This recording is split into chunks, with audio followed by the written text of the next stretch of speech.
Bon, Faust de Gounod. On est sur un opéra composé au XIXe siècle en 5 actes et d'une durée approximative de 3h15. Donc pourquoi s'infliger ça, vous allez me dire? Eh bien parce que c'est un plot twist absolu et que l'intrigue est passionnante. Acte 1, on est dans le cabinet de Faust. Faust est un vieux docteur qui a envie d'en finir avec la vie parce qu'il dit que c'est trop nul. Au loin, il entend des laboureurs et des jeunes filles qui disent « Ouais, la vie est trop belle, nanana » à 2 reprises. Ça lui casse les couilles, donc qu'est-ce qu'il fait? Il appelle Méphistophélès, a.k.a. le diable, pour qu'il le bute en fait. Méphistophélès arrive et lui dit « Ok mon gars, mais moi je te propose un truc mieux, on fait un petit pacte, toi et moi. En échange, tu peux avoir ce que tu veux. » Faust y réfléchit, il dit « J'aimerais un trésor qui les rassemble tous, à savoir la jeunesse. » Mais il doute quand même un peu de savoir si c'est bien de vendre son âme au diable et de signer un contrat avec lui. Du coup, Méphisto, il lui montre une monstre go, Marguerite, qui est une super belle plante. Tu l'as. Et là, Faust y craque et il signe le contrat. Acte 2, on est à une kermesse, soit la fête de ta fanfare de village. On est en mode méga chanson à boire. Il y a des groupes de mecs qui disent « vin ou bière, c'est trop stylé, mais en tout cas pas de l'eau. » Et des groupes de nanas qui se fight parce qu'elles veulent toutes les deux draguer le groupe de mecs. On est au 19e siècle, ça va être l'éloge du patriarcat. On va faire la connaissance de 3 nouveaux personnages. Valentin, un personnage un petit peu nul qui a un gros problème avec sa sœur puisqu'il est méga fusionnel avec elle et aussi méga jugeant. Wagner, son pote soldat, et Zibel, qui est aussi son pote, mais qui n'est pas soldat parce que c'est un petit ado prépubère, un petit bac tout fragile. Zibel est interprété par une femme alors que c'est un rôle d'homme, et Wagner est un homme interprété par un homme. Valentin va s'en aller à la guerre avec ses potes et du coup, il recommande à Zibel et à Wagner de prendre soin de sa sœur. À quoi Zibel répond T'inquiète, je vais m'en occuper de ta frangine parce qu'il est méga amoureux d'elle en fait. Wagner porte un toast et il va commencer à raconter une histoire à base de rats et de chats, mais Méphisto l'interrompt et il vient carrément niquer l'ambiance. Il dit à Zibel que toutes les fleurs qu'il touche vont flétrir, il dit à Valentin qu'il va mourir de la main de quelqu'un qu'il sait. Il ensorcelle un peu les mecs qui sont là.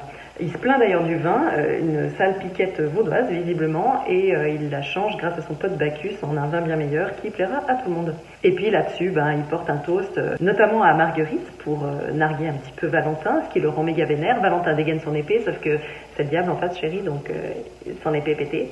Et là, toute l'équipe comprend qu'ils sont en fait face au diable. Il retourne son épée, Valentin, et il fait « Ouais, t'as vu maman, c'est une croix, tu vas te casser ». Et du coup, Méphisto se barre. Bon, il revient tout de suite après parce qu'il y a une méga valse et c'est là qu'il présente Faust à Marguerite. Faust lui dit « Ah, vous êtes trop jolie, est-ce que vous me prêtez votre bras pour faire un petit peu de chemin ?» Marguerite qui est... Comment catégoriser Marguerite? C'est une fille très jolie, mais c'est aussi une fille très gentille, donc elle est un petit peu naïve. On est au 19e siècle. Et donc, elle va lui répondre « Non, monsieur, je ne suis pas demoiselle ni belle et je n'ai pas besoin qu'on me donne la main. » Et là, toi-même, tu sais, un gars, quand on lui résiste, qu'est-ce qu'il fait? Il se pisse dessus d'amour, donc en fait, Faust la joue et l'acte se termine sur une ronde endiablée.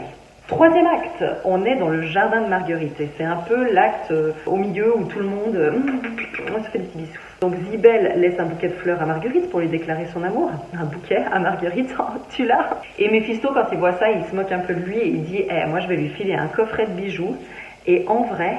Si les fleurs elles ont plus de succès que le coffret, je veux bien renoncer à mes pouvoirs. Ce coffret de bijoux, c'est le fameux air de la Castafiore que tu connais si t'as lu Tintin. Ah, je ris de me voir si belle dans ce miroir.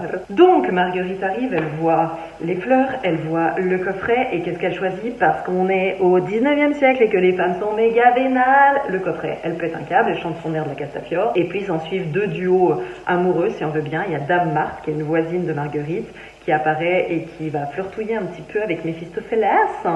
Et de l'autre côté, on aura Faust et Marguerite qui vont s'enjailler et ça va marcher puisqu'ils vont faire des petits bisous. Et l'acte se termine par leur belle déclaration d'amour, mais sur une mélodie un petit peu glauque où tu sens que il y a peut-être du drame et de la tragédie à la fin de ce truc. Acte 4, on est à la fois dans la chambre de Marguerite, à l'église et dans la rue. En termes d'unité d'espace, c'est le bordel total. Donc ça va être pire après, tu verras. Marguerite a eu un bébé, visiblement de Faust. Et elle chante un chant hyper mélancolique parce que Faust ne revient pas à la maison. Pour essayer de se consoler, elle va à l'église car Marguerite, on le rappelle, est très pieuse vu que c'est une femme du 19e siècle. Et elle s'agenouille pour prier, sauf que Méphistophélès appelle des démons qui l'interrompent dans sa prière. Elle flippe sa race et elle s'évanouit au milieu de l'église. Là-dessus, Valentin et les soldats dans la rue reviennent de la guéguerre. Ils sont réunis, ils sont contents, ils chantent un hymne à la gloire martiale. Là-dessus, les villageois se cassent et on se retrouve dans une scène avec Valentin et Faust où Valentin apprend en fait que Marguerite a eu un enfant et il dit mais mon Dieu, mais ma sœur n'est pas si chaste et pure que ce que je croyais.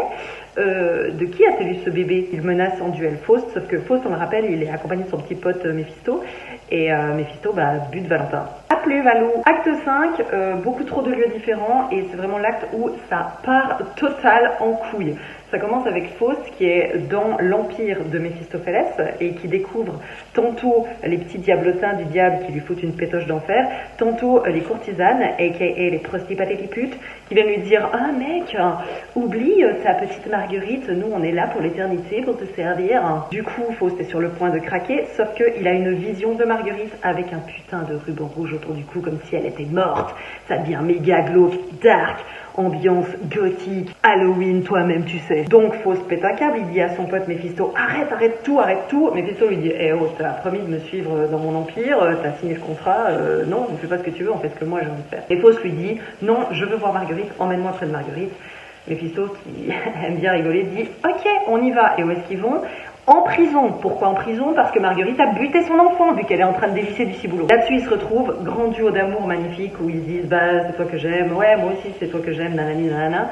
Sauf que, ben, Marguerite, elle découvre que Faust, il a pactisé avec le diable, et comme elle est chaste et pure, elle refuse, et elle lui dit, va-t'en, et elle prie le Seigneur d'avoir pitié de son âme, et du coup, qu'est-ce qui se passe? Ben, elle meurt.